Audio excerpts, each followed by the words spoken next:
The first suffix we're going to talk about, we mentioned earlier on in this video. It's the genitive suffix, and there's two of them. There's two forms of it.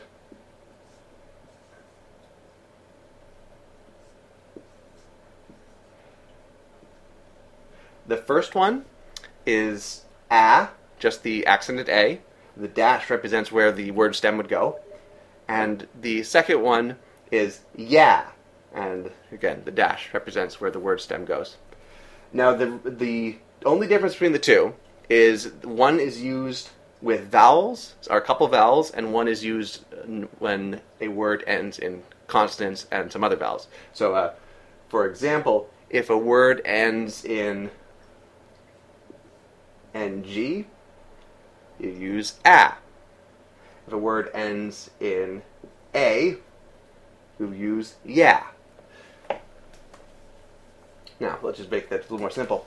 So, a is used when a word ends in any of these vowels. A, or a,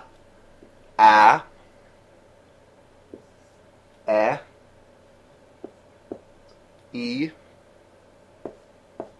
and I. If the word ends with any of those vowels, you use a, the single a. If it ends in anything else, you use yeah. Now, a quick example here.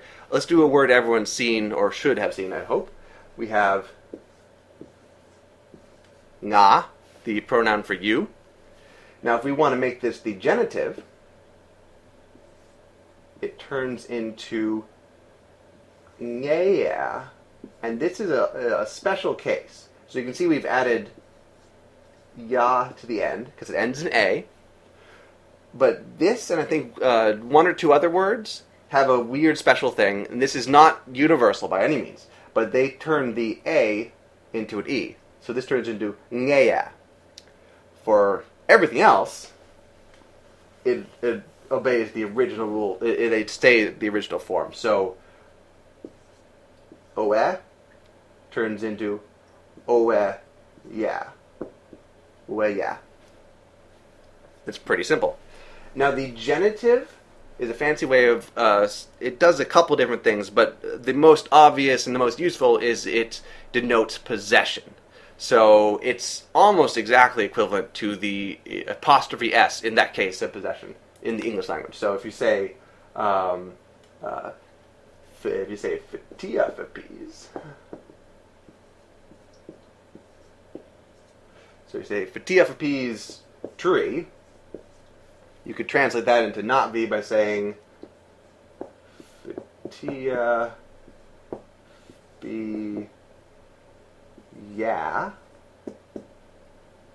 utral. Now remember, utral means tree, and since we end with an I, we add yeah. Ftia fpia utral.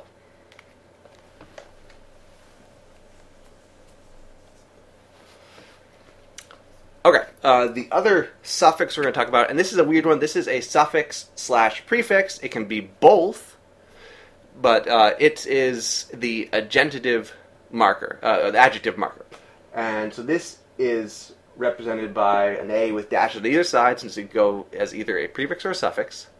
And this marks what the adjective that you're using is attached to, what noun it goes to. And again, I won't get into this too much. I just want you to know that it exists. So let's do the phrase blue spirit. Now, spirit is tirea. Tirea. Tirea. And blue is ean. Ean. Now, to combine these into blue spirit, this is the adjective, so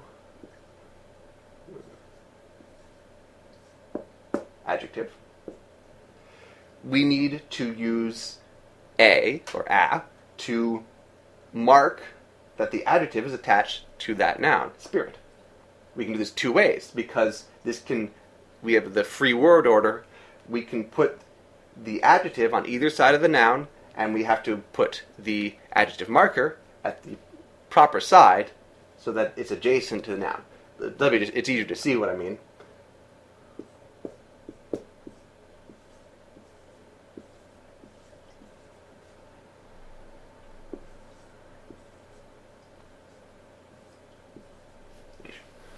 That's horrible handwriting.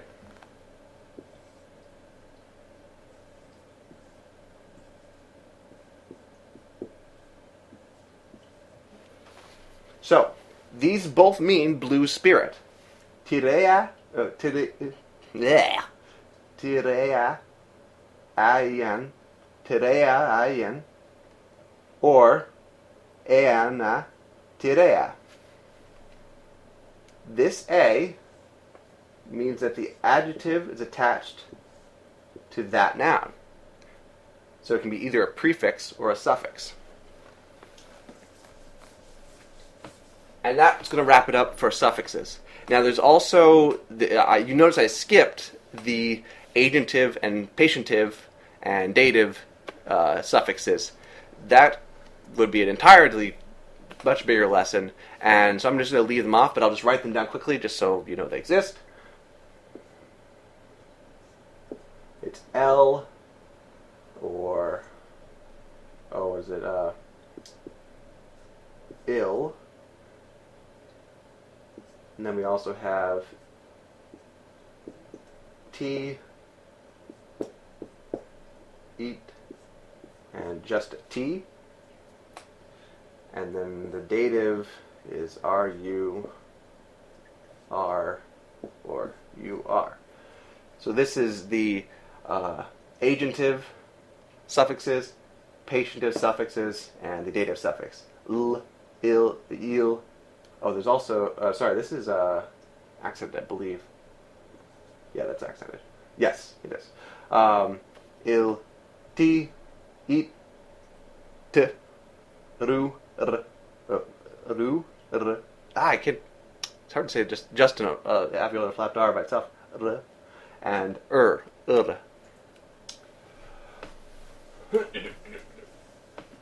right, I'm rushing through. Excuse me.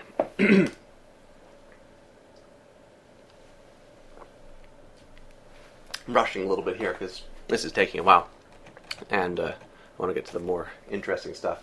So that's the agentive, patientive, and dative suffixes. You can find a lot of information about them on the forum. So now we're going to move on to prefixes. And prefixes go before the word, opposite of suffixes. And we're going to start with the plurals.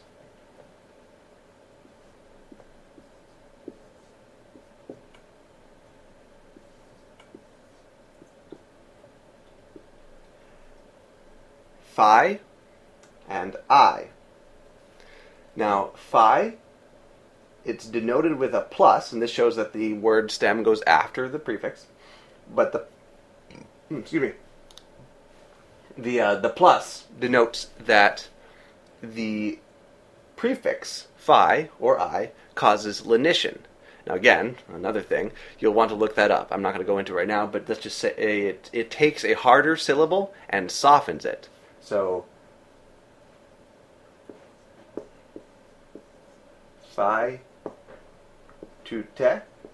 So this is people, and this is these. So these, and this is just a plural, so this is many, multiple.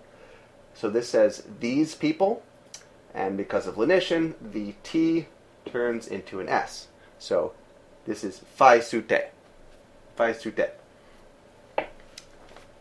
So remember, phi, this is these people, these things. I is the plural. So like instead of boat, you'd have boats. Instead of ikran, you'd have ikrans, or banshees.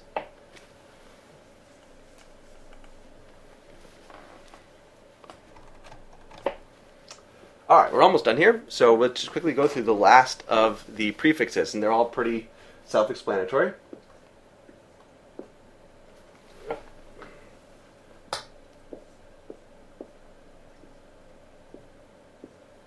So this is fit. Fit. This means this. So like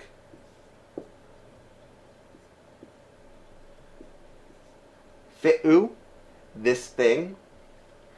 Then you have fra. Fra means every. So fra'u is everything. And notice that the dash here means it doesn't cause lenition. And it also shows where the word stem goes. Then you have tsa. Tsa means that, like that thing. So tsa'u. Tsa'u is that thing. Or, sorry, tsa'u. I'm saying tsa. That would be the accent today. Tsa'u. Tsa'u. Fra'u and tsa'u.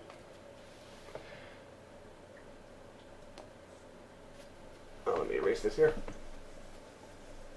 So we have fit, this, fra, every, and tsa, that. Now let's move on to some of the modifying prefixes. And these turn a word from one type to another. A noun into an adjective, a verb into a noun, a verb into an adverb, things like that. I'm just going to write them down here.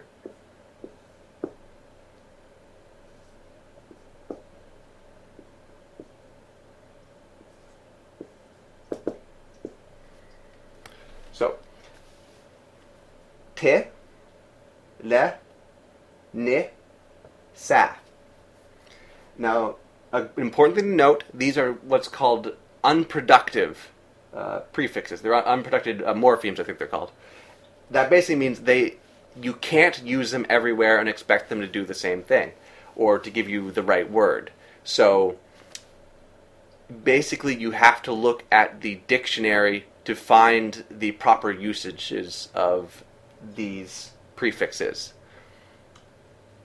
So we'll give some examples here. Te turns something into a noun. So te added to ngai. Ngai is truth, or true. Ngai is true. And so te ngai means the truth. It turns it into a noun.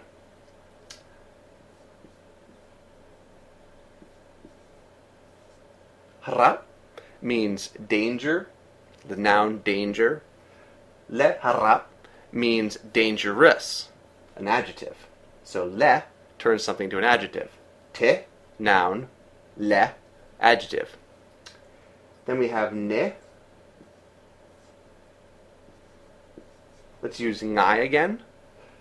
Ne ngai means truly. This is an adverb. It changes it into an adverb. You can almost think of this as adding ly to the end of an English word. It doesn't work at all like that, but that's a good way to remember it. So, ngai is true, so ni ngai is truly. Ngai. Let's also show another commonly used word. Nimun.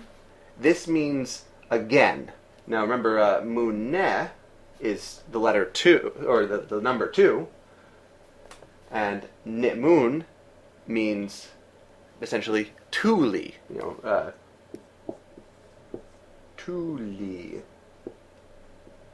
If we were to add the English ly onto the end of the word to, which you could almost say means, again, to do something again, you do it a second time.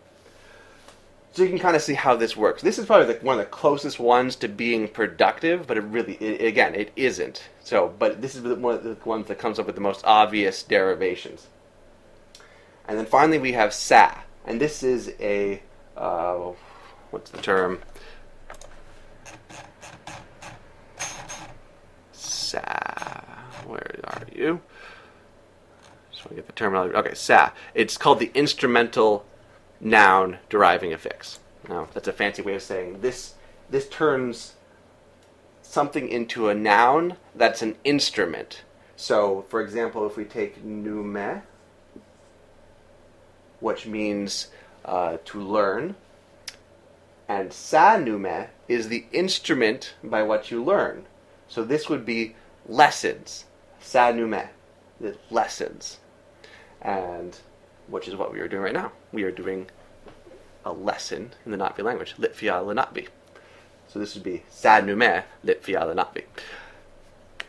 Now, there are a couple more, but we're going to leave it here. These are the ones you're going to see most often. So it's te, turns things into nouns. Le, turns things into adjectives. Ni, into adverbs. Sa, into instrumental nouns. Tegnai, leharap, nemun, sa-nume. And that's it. Now you should know generally how the infixes, prefixes, and suffixes in the Na'vi language work. I hope you enjoyed this. Tsa, sanumberi, wesilpe tsne fi'u ngaru prte livu. Ki ivame o te ewa ngahu.